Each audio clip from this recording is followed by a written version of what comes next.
on parle d'un renouvellement hypothécaire, ce que ça veut dire, c'est que le terme qu'on a choisi initialement, 1 an, 2 ans, 3 ans, 4 ans, 5 ans, vient à échéance.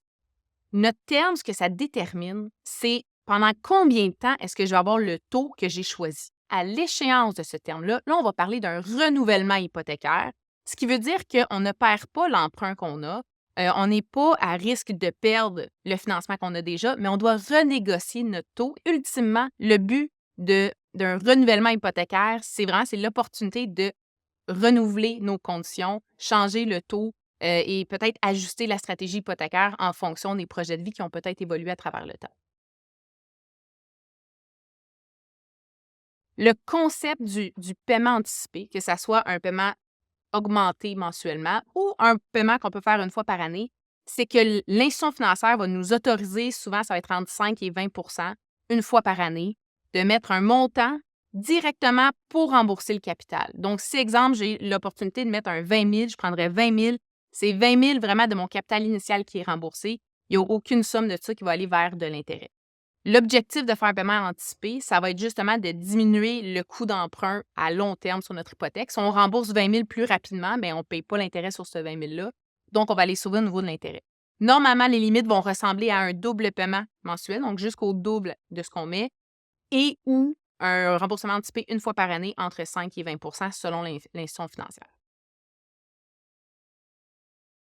La première chose à savoir au niveau de la marge hypothécaire, c'est que pour y avoir accès, on doit absolument mettre au moins 20 de mise de fonds sur la propriété. Parce que pour avoir une marge hypothécaire, le plafond d'emprunt va toujours être 80 de la valeur marchande de la propriété qu'on achète. Quand on a pour une marge hypothécaire, la différence avec les hypothèques traditionnelles, c'est qu'on va avoir un plafond d'emprunt. Donc, notre plafond va être la valeur de la maison fois 80 Donc, 80 devient notre plafond d'emprunt. Ensuite, la structure de marge hypothécaire va nous donner 2 segments sur notre prêt hypothécaire. On a un segment principal où est-ce qu'on va choisir un terme, exemple, un taux fixe pendant 5 ans, un paiement fixe amorti sur 25 ou 30 ans. Qu'en parallèle de ce segment-là, on a une marge de crédit. Et en fait, ce qui arrive avec notre marge hypothécaire, c'est que la limite d'emprunt de notre marge va augmenter à chaque fois qu'on rembourse du capital sur notre hypothèque. Donc, concrètement, à chaque fois que je fais un paiement de capital sur mon hypothèque, c'est exemple, je fais un paiement et j'ai 500 qui va sur mon capital, ma marge de crédit vient d'augmenter de 500 Je viens d'augmenter ma capacité d'emprunt. Là où est-ce que la marge hypothécaire est vraiment intéressante, c'est que ça peut devenir rapidement un genre de parapluie avant la pluie. Mais le jour qu'on a un pépin, que ça soit parce que le toit coule, on a un drain français à faire, on a des réparations inattendues ou même au niveau de notre emploi, on perd notre emploi, qu'est-ce qu'on fait? On a accès à de la liquidité à un très faible coût d'emprunt qui est rattaché à notre maison. Donc, ça devient un outil de financement extrêmement intéressant à travers le temps. Si on ne peut pas mettre en place une marge hypothécaire dès le départ parce qu'on n'a pas notre 20 de mise de fonds, c'est quelque chose qu'on peut mettre en place dès qu'on a atteint notre fameux 20 d'équité sur la propriété qu'on a achetée. La marge hypothécaire devient un outil vraiment intéressant pour financer des projets en lien avec la maison.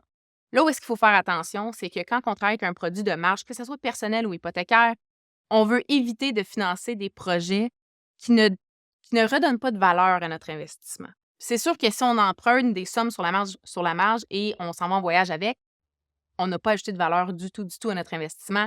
C'est là que ça devient un terrain de jeu un petit peu glissant parce qu'on ne veut pas se lancer dans des emprunts ou de juste travailler avec la liquidité qui est là, puis juste d'augmenter notre emprunt sans donner de la valeur à notre investissement. Ça devient vraiment un levier financier, de l'accès à des fonds aux besoins pour différents projets, mais on va vraiment prioriser les projets en lien avec la propriété, surtout si on a des rénovations majeures qui s'en viennent ou qui sont à prévoir au fil du temps.